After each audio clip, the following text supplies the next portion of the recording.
ఒకటే అడుగుతున్నాను అన్న గోవిందరెడ్డి అన్న, నువ్వు రాజకీయ సన్యాసం తీసుకుంటావో లేదా సంసారానికి కూడా సన్యాసం తీసుకొని హిమాలయ పర్వతాల్లో పోయి చేరుకుంటావో, దాంతో మా రైతులకి ఉపయోగం ఏంటి?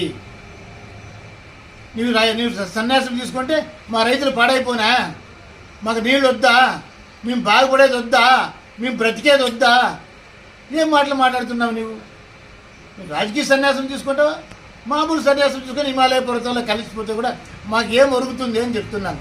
కాబట్టి గోవిందరెడ్డి గారు రాజకీయ సన్యాసం తీసుకున్నా, సంసారంలో సన్యాసం తీసుకున్నా అక్కడి నుంచి ఏమీ లేదు. కాబట్టి జగన్మోహన్ రెడ్డి గారు సాక్షాత్తుగా బీటీపీకి నీళ్ళు ఇవ్వడానికి సిద్ధంగా లేరు.